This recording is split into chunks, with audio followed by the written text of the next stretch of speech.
आज हम कंप्लीट करेंगे बेटा कॉन्ट्रैक्ट ऑफ एजेंसी। ये लिखा मैंने, कॉन्ट्रैक्ट ऑफ एजेंसी। बिल्कुल जीरो से समझते हैं। किसी को कुछ पता है कुछ नहीं पता है हम नहीं मानते, हम बिल्कुल जीरो से लेके चलेंगे कॉन्ट्रैक्ट ऑफ एजेंसी को। यहाँ दो पार्टी होती हैं बेटा जो मेन होती हैं। एक होता है प्रिंसिपल, प्रिंसिपल, एक होता है एजेंट। जिसके लिए काम किया जाता है, जिसके लिए काम किया जाता है उसको प्रिंसिपल बोलते हैं, और जो काम करता है उसको एजेंट बोलते हैं। फॉर एग्जाम्पल, मैंने किला रोड पे मेरी एक दुकान है, मेरी एक शॉप है, उस पे मेरा गारमेंट्स का काम है, गारमेंट्स का काम है। दुकान मेरी है, गारमेंट सामान मेरा है, पैसे मैंने लगाए हैं। बस मैं वहां बैठता नहीं, मैंने वहां गर्वित को लगा रखा है, और गर्वित को एम्प्लॉय नहीं लगा रखा है, एज ए एजेंट लगा रखा है। इसको मैंने क्या कर रखा है, पर पीस, पर पीस इसका जितने भी पीस बिकते जाएंगे इसका वहां पे कमीशन है, कमीशन है। कौन किसके लिए काम कर रहा है, गर्वित काम कर रहा है। किसके लिए काम कर रहा है, वेद सर के लिए काम कर रहा है। बदले में इसको क्या मिलता है, अपना कमीशन मिलता है।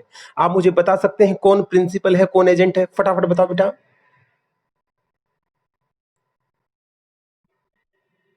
आप लोगों की पता नहीं आवाज क्यों नहीं आ रही, बिल्कुल बहुत कम आ रही बेटा, थोड़ा सा तेज बोलो तुम। वेद सोनी हो गया बेटा प्रिंसिपल, बहुत बढ़िया। और गर्वित कौन हो गया बेटे, एजेंट। हो सकता है मेरा जो स्पीकर है ये, उसके ऊपर मैंने ये कैमरा स्टैंड लगा दिया, तो आपको जब भी मैं आपसे कुछ पूछूं तो आपको तेज आवाज में जवाब देना है ताकि मेरे को सुनाई दे। प्रिंसिपल और एजेंट। अब आप इसी एग्जांपल को दिमाग में बेटा कंटिन्यू करेंगे। मुझे बताओ, गर्वित मेरी दुकान पे बैठता है, सामान वेद सोनी ला के देता है। अगर सामान की क्वालिटी अच्छी नहीं है, गर्वित ने सामान किसको सेल किया, थर्ड पार्टी को। गर्वित ने सामान बेचा थर्ड पार्टी को, जो भी दुकान पे कस्टमर आया उसको बेचा थर्ड पार्टी को। जो सामान बेचा है वो लाने वाला तो वेद सोनी है। अगर उस सामान की क्वालिटी अच्छी नहीं है और कल को केस में 19-21 होती है और ये थर्ड पार्टी केस करने की अगर सोचती है या अपना कंपनसेशन मांगती है, तो उसके लिए गर्वित जिम्मेवार होगा या वेद सोनी जिम्मेवार होगा। बहुत बढ़िया। क्योंकि गर्वित जो काम कर रहा है वो किसके बिहाफ पे कर रहा है, वेद सोनी के बिहाफ पे। गर्वित जो भी काम करेगा, गर्वित जो भी काम करेगा, कर तो गर्वित रहा है, लेकिन माना किसके द्वारा किया जाएगा, माना जाएगा जैसे वेद सोनी ही उस काम को कर रहा है। इट मींस एज एजेंट रहते हुए गर्वित जो भी काम करेगा उसके लिए लायबल वेद सोनी होगा। जब फ्लो में हम ऐसे बोलते हैं बेटा जो भी काम करेगा, इट मींस ऐसा लगता है गर्वित कुछ भी कर दे। तो यहाँ पे आपको क्लैरिफिकेशन चाहिए। गर्वित को मैंने कुछ पावर एंड ड्यूटी दे रखी है, मतलब गर्वित को कुछ पावर एंड ड्यूटी दे रखी है, मतलब वो अपनी अथॉरिटी के अंदर, गर्वित के पास एजेंट की अथॉरिटी, लेकिन हर एजेंट के कुछ अधिकार निर्धारित किए जाते हैं। अगर गर्वित अपनी पावर के बाहर जाके काम करता है, अपनी पावर के बाहर जाके काम करता है, या with in authority, with in power रह के काम करता है। अगर गर्वित विद इन पावर रह के काम करेगा, टर्म्स कंडीशंस के अकॉर्डिंग काम करेगा, तो लायबल कौन होगा, वेद सोनी। थर्ड पार्टी के लायबल कौन है, वेद सोनी। लेकिन अगर गर्वित पावर से बाहर जाके काम करता है, टर्म्स कंडीशन से बाहर जाके काम करता है, किसी भी कस्टमर के साथ लड़ता है, झगड़ता है, ईंट मार के सर फोड़ देता है, गाली गलौज करता है, मुझे बताइए क्या उसके लिए भी वेद सोनी जिम्मेवार होगा या गर्वित सेल्फ जिम्मेवार होगा, फटाफट बताओ। अगर गर्वित जब भी अपनी पावर से बाहर जाके काम करेगा, तो भैया ऐसे तो पता नहीं वो क्या कर डालेगा, दुकान में किसके साथ क्या कर देगा, वेद सोनी किसके साथ संभालेगा। मैंने कपड़ा बेचने के लिए बंदे को लगा रखा, बदले में उसका कमीशन दे रहा हूं। हाँ, अगर वो पावर के अंदर रह के काम करता है, टर्म्स कंडीशंस के अकॉर्डिंग काम करता है, तो फिर थर्ड पार्टी के जितने भी झगड़े हैं, थर्ड पार्टी का कोई भी केस होगा, उसके लिए गर्वित जिम्मेवार नहीं होगा, वेद सोनी जिम्मेवार होगा। क्या आपको यहां तक की बात समझ में आ गई, यस और नो।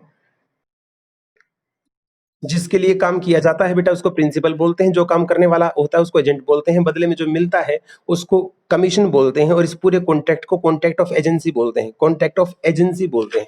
जी सर।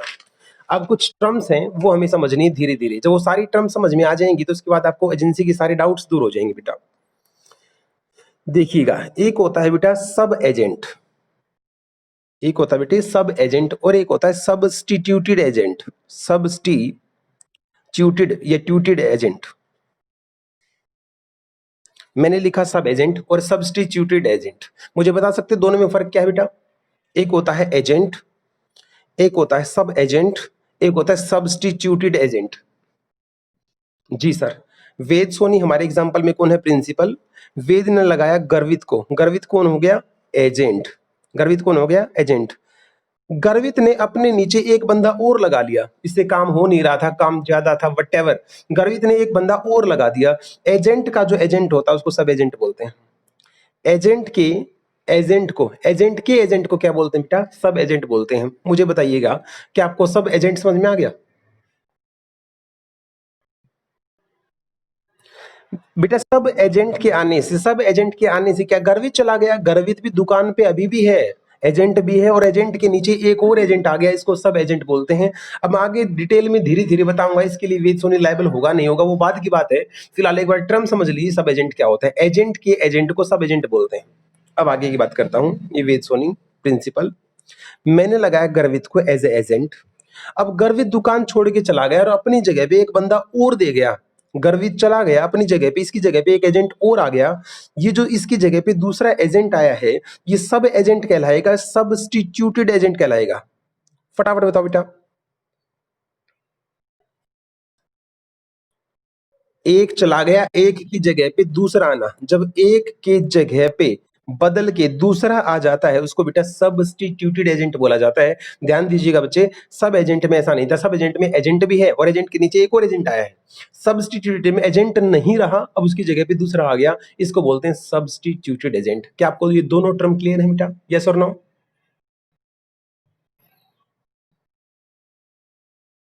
बहुत बढ़िया, शाबाश। अब हम करेंगे एक test of agency, true test of agency. Sir ये क्या होता है? बेटा ये कैसे पता लगाएं उनके बीच में जो एजेंसी का कॉन्ट्रैक्ट है, ये कैसे पता लगाएं उनके बीच में जो एजेंसी का कॉन्ट्रैक्ट है वो जेन्युइन भी है या नहीं है?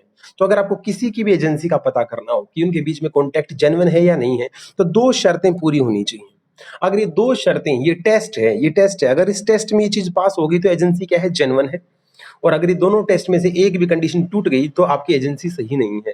पहली कंडीशन, तो ही कॉन्ट्रैक्ट ऑफ एजेंट जेन्युइन होता है अगर अगर एजेंट के द्वारा किए गए काम के लिए प्रिंसिपल लायबल होता है।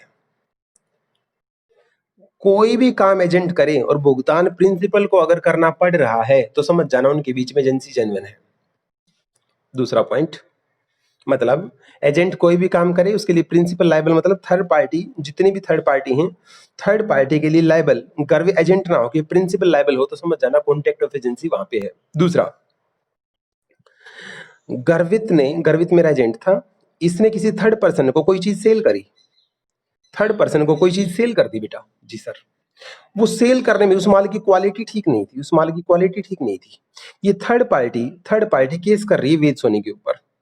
थर्ड पार्टी केस कर रही है वेद सोनी के ऊपर। मैं थोड़ा सा बेटा आपको फाउंडेशन में लेके जाना चाहूंगा, सीए फाउंडेशन में। अगर आपका कॉन्ट्रैक्ट स्ट्रॉन्ग था तो वहां पे आप लोगों ने सुन रखा है बेटा, एक होता था doctrine of privity of contract. Doctrine of privity of contract कितने बच्चों ने सुन रखा है?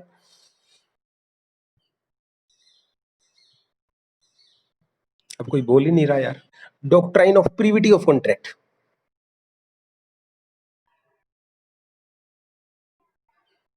बेटा कॉन्ट्रैक्ट कहां से पढ़े हुए हो? जल्दी बोलो। अगर आपको याद नहीं है तो मैं बताना स्टार्ट करूं, यस और नो? मेरे को पता था यही जवाब आएगा ना बेटे। प्रीविटी ऑफ कॉन्ट्रैक्ट एक प्रिंसिपल है बेटा। इसका मतलब ये होता है कि कॉन्ट्रैक्टेड पार्टी ही एक दूसरे के ऊपर केस कर सकती है, बाहर का कोई बंदा नहीं आ सकता। ओनली कॉन्ट्रैक्टेड पार्टी ही केस कर सकती हैं, स्यू कर सकती हैं, केस कर सकते हैं एक दूसरे के ऊपर। बिना बाहर की पार्टी, स्ट्रेंजर जो होते हैं, अजनबी जो होते हैं, वो केस नहीं कर सकते। ये प्रीविटी ऑफ कॉन्ट्रैक्ट बोलता है। सिर्फ कॉन्ट्रैक्टेड पार्टी ही आपस में केस कर सकती है, बाहर का कोई बंदा नहीं आ सकता। Okay sir. माल बेचने वाला गर्वित, लेने वाला थर्ड पार्टी कोई भी कस्टमर। जैसे मान लो लक्षित ने माल लिया था, गर्वित बेचने वाला था। अब ये वो माल जो खराब है तो लक्षित केस करना चाहता है वेद सोनी के ऊपर। तो वेद सोनी यहाँ पे एक बात बोल रहा है, क्या तुझे प्रीविटी ऑफ कॉन्ट्रैक्ट का पता है? अब लक्षित बोलता प्रीविटी ऑफ कॉन्ट्रैक्ट क्या होता है? ओनली कॉन्ट्रैक्टेड पार्टी एक दूसरे पे केस कर सकती है। मैंने तो तेरे साथ कॉन्ट्रैक्ट किया ही नहीं। माल देने वाला गर्वित, लेने वाला तू, मेरे ऊपर किस नाम का केस कर रहा है? मैं तो अजनबी हूं।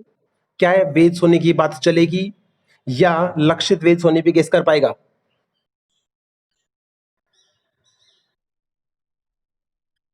केस होगा। यहाँ पे प्रिविटी ऑफ कॉन्टेक्ट नहीं लगता, क्योंकि गर्वित जो काम कर रहा है किसके बिहाफ पे काम कर रहा है? वेद सोनी के बिहाफ पे काम कर रहा है, तो वेद सोनी कॉन्ट्रैक्टेड पार्टी हुई या नहीं, फटाफट बताओ। तो इसलिए लक्षित केस कर पाएगा नहीं कर पाएगा? बिल्कुल कर पाएगा। अगर आपको किसी एजेंसी को टेस्ट करना हो, फर्स्ट कंडीशन, एजेंट के द्वारा किए गए काम के लिए प्रिंसिपल लायबल होता है। दूसरा, प्रिविटी ऑफ कॉन्ट्रैक्ट के तहत यहाँ पे थर्ड पार्टी सीधा प्रिंसिपल पे केस कर सकती है। अगर ये दोनों कंडीशंस पूरी होती हो तो मान लेना उनका कॉन्ट्रैक्ट ऑफ एजेंसी जेन्युइन है, अदरवाइज वो कॉन्ट्रैक्ट ऑफ एजेंसी जेन्युइन नहीं है। क्या ये दोनों कंडीशन आपको समझ में आ गई? यस और नो?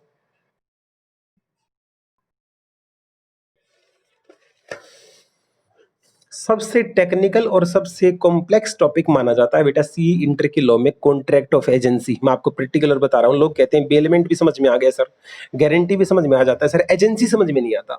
लेकिन एजेंसी में कुछ ऐसा है नहीं बेटा, इसको भी एग्जाम्पल में लेके चलो। जैसे हम लेते हैं एक बार एग्जाम्पल में लेके, पूरा एग्जाम्पल हम वेद सोनी और गर्वित पे निकाल देंगे। फिर इसी जो एग्जांपल मैंने दिया है, इसी को इमेजिनेशन करके आपको क्वेश्चन सोल्व करने हैं। सारे क्वेश्चन धड़ाधड़ धड़ाधड़ निकल जाएंगे। तो लो को करने का एक तरीका है, इस तरीके को करने के बाद कॉन्टेक्ट एक्ट के 10 से 15 नंबर पक्के आपके हाथ में आ जाएंगे। चलिएगा, अब आते हैं modes of creation of agency. Agency कैसे क्रिएट की जाती है? Modes of creation of agency. हम कोई भी लाइन ना बुक से देख रहे हैं, हम अपने आप ही एग्जांपल ड्रॉ कर रहे हैं, अपने आप ही समझ रहे हैं, क्योंकि जो चार्ट फॉर्म में मैं समझाता हूँ ये सबसे इफेक्टिव वे होता है। तो इसलिए आपको इसको ऐसे ही समझना है और पेपर के टाइम ऐसे ही रिवाइज करके जाना है। Modes of creation of agency, agency कैसे बनाई जाती है? एक तरीका होता है बाय एक्सप्रेस, एक्सप्रेस या तो वर्ड्स बोल के या रिटन लिख के। बोल के या लिख के जब कोई एजेंसी क्रिएट की जाती है उसको बोलते हैं एक्सप्रेस कॉन्टैक्ट ऑफ एजेंसी। क्या आपको समझ में आ गई? जैसे मैं बोल दूं गर्वित को आज से बेटा तू मेरा एजेंट है, मैं लिख के दे दूं गर्वित को आज तू मेरा एजेंट है, तो बताइए वो इंप्लाइड कॉन्टैक्ट ऑफ एजेंट है या एक्सप्रेस है? फटाफट बोलो। ठीक है बेटा, बहुत बढ़िया। दूसरा है इंप्लाइड कॉन्ट्रैक्ट। मोड्स पढ़ रहे हैं, एक्सप्रेसली मैंने बना के दिखा दी, अब इंप्लाइड बना के दिखाता हूं। इंप्लाइड बना के दिखाता हूं। हुडा कॉम्प्लेक्स में, हुडा कॉम्प्लेक्स में मान लो मेरा एक सेंटर है बेटे, मान लो हुडा कॉम्प्लेक्स में मेरा क्या है, एक सेंटर है जो मैंने किराए पे दे रखा है। गर्वित का घर वहां पास लगता है, गर्वित का घर वहां पास में ही पड़ता है। तो जो किराएदार है ना, मेरा जो किराएदार है वो क्या करता है, रेंट गर्वित को पकड़ा देता है कि सर के घर सेक्टर 3 में कहा जाऊंगा, एक काम करिए रेंट तू पकड़ ले, और गर्वित उस रेंट को फिर मेरे को पकड़ा देता है, वेद सोनी को पास कर देता है, सर आपका रेंट पकड़ो, कोई दिक्कत नहीं। इसका रेंट ले लेना, इसका रेंट पकड़ना अपने हाथ में और बाद में वेद सोनी को पहुंचाना। ना तो ऐसा कोई एक्सप्रेस कॉन्टेक्ट हुआ है, ना ऐसा कोई लिख के ओरली या रिटर्न में कुछ नहीं हुआ है, लेकिन फिर भी गर्वित किसके बिहाफ पे रेंट कलेक्ट कर रहा है? फटाफट बताना, गर्वित किसके बिहाफ पे रेंट कलेक्ट कर रहा है? इसको इम्प्लाइड एजेंसी बोला जाता है, इसको इम्प्लाइड एजेंसी बोला जाता है। बेटा मैंने दो चीजें आपको समझाई, बाय एक्सप्रेस बाय इम्प्लाइड। क्या आपको दोनों चीजें क्लियर हैं? ये दोनों चीजें तो बेटा बच्चे बच्चे को समझ में आ जाती हैं, लेकिन अब जो दो चीजें करवाऊंगा वो बहुत कॉम्प्लेक्स हैं, तो उसको ध्यान से समझना आप। ये दोनों चीजें तो बोल के या लिख के या बिना बोले तो कोई भी कर लेगा। अब जो मामला मैं समझाऊंगा उसको ध्यान से समझना। एक एजेंसी होती है बेटा बाय एस्टोपल, ये देखो खतरनाक वर्ड है, बाय एस्टोपल। इस बाय एस्टोपल का एक दूसरा नाम भी होता है बेटा by holding out. By holding out, ये है सीए इंटर को टक्कर देने वाला टॉपिक। एजेंसी बाय एस्टोपल या एजेंसी बाय होल्डिंग आउट, लोगों ने इसका नाम नहीं सुन रखा होता। और एक होती है एजेंसी बाय रेटिफिकेशन, एक होती है एजेंसी एजेंसी बाय रेटिफिकेशन। बेटा ये दोनों अगर आपको समझ में आ गई तो एजेंसी का टॉपिक आपको 40% समझ में आ चुका होगा, कोई दिक्कत नहीं आएगी। क्या आप रेडी हैं इनको समझने के लिए? यस और नो? चलिए बेटा करते हैं स्टार्ट। एजेंसी बाय एस्टोपल में साथ के साथ इसको बेटा रिकॉर्ड देख लो, रिकॉर्डर चल रहा है नहीं? हाँ, साथ के साथ इसको मैं रिकॉर्ड कर रहा हूं। इसको यहां समझाने के बाद आपको एक बार अगर चाहे तो फिर से एक बार ये वीडियो देख लेना, फिर एजेंसी दिमाग के अंदर घुस के बैठ जाएगा और बिल्कुल पक्का हो जाएगा, पेपर के टाइम पे आपको रिवाइज करने की जरूरत नहीं पड़ेगी। इस तरीके से हम अदर लॉज कर रहे हैं। पूरा कॉन्ट्रैक्ट एक्ट आपको बार बार जितना टाइम अब लग गया, उसके बाद दोबारा टाइम नहीं लगेगा, क्योंकि हम एग्जाम्पल ऐसे क्रिएट कर रहे हैं। अब ध्यान सुनो बेटा, एजेंसी बाय होल्डिंग आउट क्या है। सबसे पहले मुझे बताओ, क्या आपको पता है रूल ऑफ एस्टोपल क्या होता है? बहुत सिंपल वे में समझाऊंगा, लेकिन उससे पहले ये बताइए, क्या किसी बच्चे को पता है रूल ऑफ एस्टोपल क्या होता है? रूल ऑफ एस्टोपल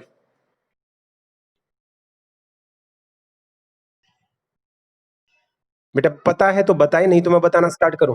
फटाफट बोलो। चलेगा। देखिए बेटा एक बार, इसको बड़े ध्यान से समझना, ये सी फाइनल में भी आपको परेशान करने वाला है। बहुत जगह एस्टोपल वर्ड आएगा, तो इस एस्टोपल को समझ लो एक बार। क्या है बेटा, जब कोई बंदा जब कोई बंदा अपनी रिप्रेजेंटेशन से कुछ बात रिप्रेजेंट करता है, अपनी रिप्रेजेंटेशन से या अपने किसी एक्ट से या इंटेंशनली बिहेव से, अपने रिप्रेजेंटेशन से, अपने एक्ट से, अपने इंटेंशन से, जब कोई बंदा किसी दूसरे बंदे को ये विश्वास दिलाता है, किसी चीज का विश्वास दिलाता है, और ये दूसरा बंदा इस विश्वास पे विश्वास करके, इस स्टेटमेंट पे, मान लो ये कोई स्टेटमेंट है, ये दूसरा बंदा इसकी इन स्टेटमेंट्स के ऊपर विश्वास करके, भरोसा करके कोई कॉन्ट्रैक्ट कर लेता है, कोई कॉन्ट्रैक्ट कर देता है, इसके विश्वास पे भरोसा करके कोई कॉन्टेक्ट कर देता है, तो ये पहले वाला बंदा जिसने वो स्टेटमेंट दी थी उसको कभी वापस नहीं ले सकता। फिर से बोलता हूं, जब कोई बंदा कोई बात बोलता है, कोई काम करता है, या ऐसी इंटेंशन होती है जिससे दूसरे बंदे को उस चीज पे विश्वास होता है, और दूसरा बंदा उसकी उस बात पे विश्वास करके कोई कॉन्ट्रैक्ट कर बैठता है, तो ये पहले वाला नालायक, ये पहले वाला हरामजादा अपनी बात से फिर नहीं सकता। अब इसको लो डिनाई करने नहीं देगा। अब मैं इसका एग्जांपल लेता हूं, बड़ी ध्यान सुनना। एग्जांपल, वेद सोने की दुकान है वही किला रोड पे, कोई दिक्कत नहीं। वहां पे एक दिन बैठा था, मान लो सिक्का, गौरव सिक्का। गौरव सिक्का बेटा मेरे से वैसे ही मिलने आया था, मेरे से मिलने आया था गौरव सिक्का। ना तो गौरव सिक्का मेरा एजेंट है, ना गौरव सिक्का की दुकान। ठीक है। वेद सोनी उस टाइम कहीं गया हुआ था बाहर, और सिक्का पीछे से दुकान पे बैठा था। सिक्का पीछे से दुकान पे बैठा था। कोई कस्टमर आता है इनकी कॉलोनी का, उसने कहा, अरे सिक्का तू यहाँ कैसे? तो सिक्का बोलता है, अपनी यहाँ पार्टनरशिप है, अपनी शोरूम पे क्या है, पार्टनरशिप है, हमारा यहाँ पे बिजनेस चलता है, कोई इश्यू नहीं है। इन्होंने कहा जी हमें शादी का कपड़ा लेना है। कहते हैं अपने घर की दुकान है, दिक्कत क्या है? अब देखो भाई, इस सिक्के की इस बात पे विश्वास करके फिर बाद में वेद सोनी आता है, मुझे नहीं पता इनके बीच में क्या बात हुई है, इन्होंने सारा कपड़ा यहाँ से ले लिया, सारा कपड़ा यहाँ से ले लिया। बाद में कल को उस कपड़े की क्वालिटी के अंदर कोई इश्यू आता है, तो ये बंदे गौरव सिक्का को पकड़ते हैं कि सिक्के तेरी वजह से हमने सामान लिया था, अब तू हमें हर जाना दे। अब सिक्का बोलता है कि यार मेरी तो वहां पे कोई पार्टनरशिप ही नहीं है। क्या लोग इसको ऐसे बोलने देगा? यस और नो? ऐसे बोलने से पहले इसका मुंह तोड़ दिया जाएगा, क्योंकि तू वही बंदा है जिसने कुछ टाइम पहले ये बोला था कि मेरी यहाँ पे पार्टनरशिप है, और तेरी इस बात पे विश्वास करके तेरी कॉलोनी ने यहाँ कपड़ा लिया है। अब तू किस किस मुंह से कह रहा है कि मेरी यहाँ पे पार्टनरशिप है नहीं? तेरी है चाहे नहीं है, अब तो मान ली जाएगी। अब तेरे को मना नहीं करने देंगे। मना नहीं करने देना, डिनाई ना करने देना ही रूल ऑफ एस्टोपल कहलाता है। यस और नो? इससे सिंपल वे में बेटा मैं नहीं समझा पाऊंगा, मैं फिर से आपको एक बार रिवाइज कर देता हूँ, क्योंकि इसी फाइनल में फॉर्मूला के अंदर बहुत बार आएगा। मैं फिर बता देता हूँ, किसी बंदे की रिप्रेजेंटेशन उसके एक्ट या उसके बिहेव से पे विश्वास करके अगर सामने वाला बंदा कोई कॉन्टेक्ट कर लेता है, तो कल को फिर वहां से भाग नहीं सकता, पीछा नहीं छुड़ा सकता, वो बंदा उसके लिए लायबल हो जाता है। इसको बोलते हैं रूल ऑफ एस्टोपल। सभी को क्लियर हुआ? क्या हमारे केस में गौरव सिक्का जिम्मेवार है? बहुत बढ़िया। अब वर्ड का मतलब समझो बेटा, जैसे आपने ये सिक्का, अब ध्यान सुनो बेटा, एक बात सर, इसका एजेंसी से क्या लेना देना मैं फिर बता देता हूँ। वेद सोने की दुकान पे पीछे से गौरव सिक्का बैठा था, कॉलोनी से कोई कपड़े लेने के लिए आता है, और अगर सिक्का ये बोल दे मैं वेद सोनी का एजेंट हूँ, मैं वेद सोनी का एजेंट हूँ, और ये बंदे इस बात पे विश्वास करके यहाँ से कपड़ा खरीद लेते हैं, कल को मामले में 19-21 हो गई, तो गौरव सिक्का एजेंट हालांकि था नहीं, लेकिन अब ये मना नहीं कर सकता क्योंकि इसकी बात पे विश्वास करके इस बंदे ने कपड़ा खरीदा था। तो इसको बोलते हैं रूल ऑफ एस्टोपल। मतलब पहले अगर आपने कोई बात जुबान दे दी, अगर आपने कोई जुबान दे दी तो आपको बाद में मना नहीं करने देंगे। इसको बोला जाता है रूल ऑफ एस्टोपल। क्लियर? अब वर्ड समझो बेटा, रेटिफिकेशन क्या है। हमें लॉ के डेप्थ में जाना है, उसकी भावनाएं समझनी है। जिस बच्चे ने भावनाएं समझी हैं उसको लॉ में दिक्कत नहीं आएगी। लोग क्या करते हैं, इसको रटवाना स्टार्ट करते हैं, एजेंसी को रटवाना स्टार्ट करते हैं, जिंदगी में समझ में नहीं आएगा। तो अब समझिएगा रेटिफिकेशन क्या होता है, बड़े ध्यान से। एक काम ऑलरेडी हो चुका है, एक काम ऑलरेडी हो चुका है और कोई बंदा बाद में आया है और बाद में आके इस काम के लिए हाँ कर देता है, हाँ कर देता है। इसको एजेंसी बाय रेटिफिकेशन बोलते हैं। सर नहीं समझ में आया, मैं बता देता हूँ, मैं बता देता हूँ। तुम सीए सॉल्यूशन पे बैठे हो, तुम सीए सॉल्यूशन पे बैठे हो, मैं चाय पीने के लिए गया हुआ हूँ, पीछे से पानी वाला आया, उसने आपको बिल दिखाया, कहता जी सीए सॉल्यूशन का बिल है। आपने कहा हम सर से बाद में कर लेंगे, कोई दिक्कत नहीं। आपने मेरे ब्याह पे पेमेंट कर दी, आपने मेरे ब्याह पे पेमेंट कर दी। एक पानी वाले को पेमेंट कर दी, एक न्यूज़पेपर वाला आया था, आपने न्यूज़पेपर वाले को पेमेंट कर दी। दो पेमेंट आपने मेरी एब्सेंस में कर दी, मेरे से बिना पूछे। ना कोई एक्सप्रेस कॉन्टैक्ट था, ना कोई इम्प्लाइड कॉन्टैक्ट था। आपने मेरे से बिना पूछे, मेरे से पीछे से पेमेंट आप कर चुके हो। जी सर। बाद में मैं चाय पी के आया, आपने आते ही बताया सर कोई बिल्स वाले आए थे और हमने आपके बिल पेमेंट कर दी है। मैंने कहा बहुत बढ़िया बेटा, बताओ कितने रुपए लगे। आपने कहा 750 रुपए दिए हैं जी। ये 750 रुपए अगर मैं आपको चुकाने का वादा कर देता हूँ तो ऑलरेडी जो किया गया काम पहले था उस पे आके अगर मैं हाँ कर देता हूं, इसको बोलते हैं agency bye ratification. Agency bye ratification. एक काम जो मेरे से बिना पूछे हो चुका है, एक काम जो मेरे से बिना पूछे हो चुका है और मेरे आने के बाद मैं उस काम पे हाँ कर देता हूं, तो ऑलरेडी किए गए काम पे हाँ करना रेटिफिकेशन कहलाता है। रेटिफिकेशन कहलाता है, बाद में मैं इसको मना नहीं कर सकता। एक एग्जांपल और लेता हूं, एक एग्जांपल और लेता हूं। गर्वित मेरी दुकान पे एज ए एजेंट काम करता है, ये एग्जांपल आप लोगों को पता है। जी सर।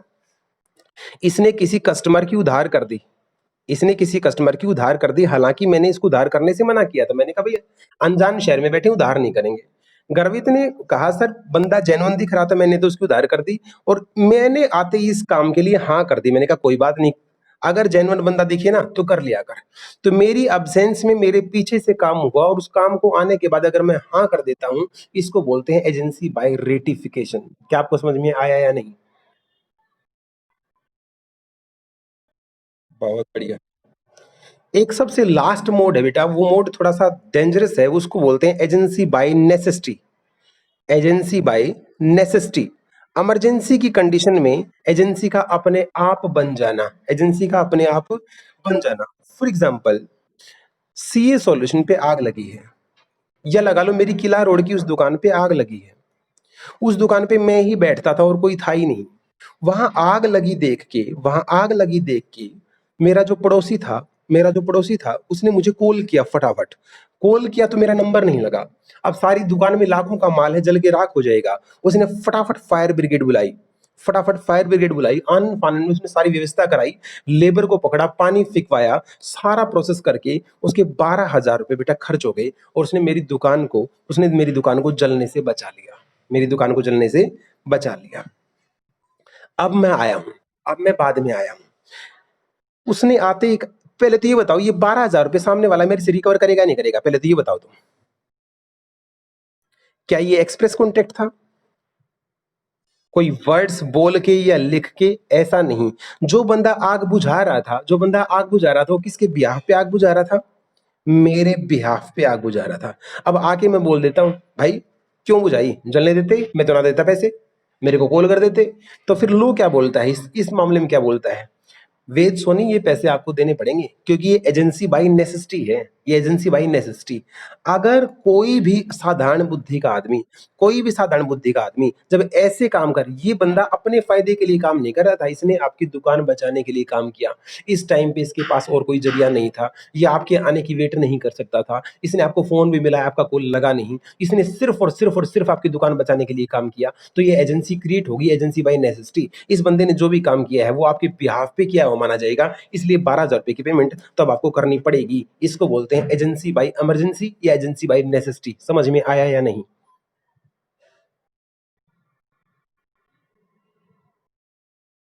बोलो। कौन पैसे ना दे तो बेटा? वेद सोनी। हाँ बेटा, ये बात तो लॉ में कभी बोलना ही मत, ना दे तो इसके ऊपर केस होगा, कोर्ट दिलवाएगी पैसे। देने पड़ेंगे हर हालात में। क्या बेटा? ये तो मामला खराब हो गया ना। जैसे इनकम टैक्स एक्ट में 2.5 लाख से ऊपर बेटा रिटर्न भरनी पड़ती है। कौन भरता है? कोई भी ना भरता। मात्र 3% लोग ही भरते, रिटर्न भरते हैं। बेटा लॉ के अंदर हम प्रूफ की बात नहीं करेंगे, ये तो पैसों में लोग खरीदे जाते हैं और बेचे जाते हैं। हम यहाँ बात करेंगे बेटा राम राज्य की। जब भी मैं लॉ पढ़ाऊंगा उसके अंदर एक प्रिजम्पशन आपको लेनी पड़ेगी, राम राज्य, सच और सच, सच का सच माना जाएगा और झूठ का झूठ माना जाएगा। प्रूफ कैसे होते हैं ये तो आपको पता है, प्रैक्टिकली होता क्या है। तो प्रैक्टिकल सिचुएशन पे हम नहीं जाएंगे, हम कभी भी सर से ये नहीं पूछेंगे प्रूफ कौन करेगा, ये तो बेटा कोर्ट कचहरी का मामला है। वहां गवाह खरीदे जाते हैं, गवाह बेचे जाते हैं, उस पर हमारा कोई मसला नहीं चलेगा। समझ में आया है नहीं? जैसे बेटा एक चोर ने मान लो चोरी कर ली, चोर ने चोरी कर ली, अब प्रूव कौन करेगा ये मैं यहाँ बैठे नहीं बता सकता। वो तो वहां विटनेस कौन होगा, गवाह कौन होगा, वकील कौन होगा, कोर्ट क्या बोलती है, जज क्या बोलता है, ये सारी प्रोसेस टोटल पैसों का खेल है बेटा। यहाँ पैसों में लोग खरीदे जाते हैं और पैसों में लोग बिकते हैं। हम राम राज्य मान के चलेंगे कि इस तरीके से काम हो रहा होगा। मुझे फटाफट एक बार बताओ, एजेंसी क्रिएट करने के 5 तरीके हैं, पांचों के नाम बताओ बेटा एक बार। Modes of creation of agency, 5 तरीके हैं। मोड्स ऑफ क्रिएशन, बोलो भाई फटाफट। First, by express. दूसरा बेटे, इम्प्लाइड। तीसरा, एस्टोपल हो गया। चौथा, रेटिफिकेशन हो गया। पांचवा, एजेंसी बाय नेसेसिटी। मुझे फटाफट बताओ, सब एजेंट कौन होता है और सब्स्टिट्यूटेड कौन होता है? जल्दी जल्दी बेटा। ठीक है जी, और सब्स्टिट्यूटेड? बहुत बढ़िया। अब मेरा सवाल आपसे ये है, who may employ, who may employ agent? Agent लगा कौन सकता है? क्या कोई बच्चा जवाब दे सकता है? कौन एजेंट लगा सकता है? क्या सभी लगा सकते हैं या कोई कंडीशन है? ना बेटा, प्रिंसिपल तो तभी बनेगा जब कोई एजेंट लग जाएगा। लगाने के लिए दो कंडीशन है, पेपर में आपको चेक करनी है। लॉ में लिखा है एजेंट वही लगा सकता है जो दो कंडीशन पूरी करे। पहली कंडीशन है, वो बंदा साउंड माइंड का होना चाहिए जो लगा रहा है। लगाने वाले की बात कर रहा हूं मैं, प्रिंसिपल की बात कर रहा हूं। जो एजेंट को लगाएगा वो साउंड माइंड होना चाहिए। और दूसरा, age of majority, age of majority, वो बंदा मेजर होना चाहिए। एक माइनर कभी भी एजेंट अपॉइंट नहीं कर सकता, मेजर होना चाहिए। मुझे फटाफट बताओ, कौन एजेंट लगा सकता है? दो कंडीशन समझ में आ गई? इन दोनों के बीच में बेटा एंड लगा हुआ है, ये कंडीशन भी पूरी करनी जरूरी है, ये कंडीशन भी पूरी करनी जरूरी है। फटाफट मेरा नेक्स्ट क्वेश्चन बताना, नहीं तो फिर हमारी ये वीडियो खत्म हो जाएगी, मीटिंग एंड होने वाली है।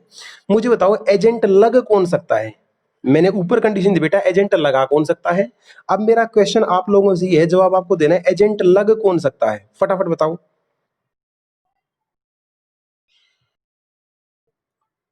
जल्दी बोलो बेटा, एजेंट कौन लग सकता है?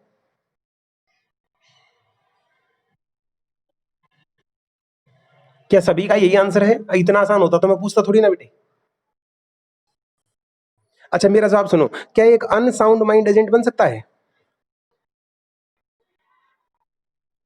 क्या एक माइनर एजेंट बन सकता है? अब मेरा यहाँ पे जवाब है यस। माइनर भी बन सकता है, अनसाउंड माइंड भी बन सकता है, कोई दिक्कत नहीं है। एजेंट लॉ में लिख रखा है, एजेंट एनी वन, कोई भी हो सकता है, कोई भी हो सकता है। सर ऐसे क्यों, ऐसे क्यों? जब लगाने वाला साउंड माइंड है, जब लगाने वाला साउंड है और लगाने वाला मेजर है, समझ होने के बावजूद भी अगर वो किसी माइनर को लगा रहा है तो वही भुगतेगा अपने हिस्से से किराए। तो कंडीशन लगाने वाले के ऊपर है, लगने वाले के ऊपर नहीं है। पेपर के लिए ध्यान देना, 2 बार केस स्टडी में आ चुका और दोनों बार बच्चे गलत करके आते हैं। इसलिए मैं डिफरेंशिएट करके बता रहा हूँ, लगाने वाला साउंड माइंड होना चाहिए, लगाने वाला मेजर होना चाहिए, समझदार भी है, एज भी पूरी हो चुकी है, उसके बाद भी अगर वो किसी अनसाउंड माइंड को या किसी माइनर को अपना एजेंट बना रहा है तो वो उसकी गलती है, न कि लगने वाले की गलती है। फटाफट बताओ, अब एजेंट कौन लग सकता है? शाबाश। मीटिंग का टाइम देख के बताओ बेटा, फटाफट। है जी? चलिए इस इस मीटिंग को करते हैं एंड और टैक्स की 2 क्लास रखेंगे बेटे। टैक्स के सेशन हम 2 रखेंगे। इस मीटिंग को ऐड करते हैं। आज की लॉ की क्लास में हम इतना ही समझते हैं। कल इसको हम पूरा करके कॉन्ट्रैक्ट एक्ट पूरा हो जाएगा कल, और फिर नेक्स्ट में चले जाएंगे, नेगोशिएबल स्टार्ट करेंगे या फिर interpretation of other source start करेंगे। 5 मिनट का ब्रेक है और ब्रेक के बाद हम मिलते हैं टैक्स के लिए। कर जितनी पढ़ाई थी बेटा उतनी रिकॉर्ड कर दी थी, क्योंकि उसके बाद फिर मैं मम्मी को दिखाने चला गया था।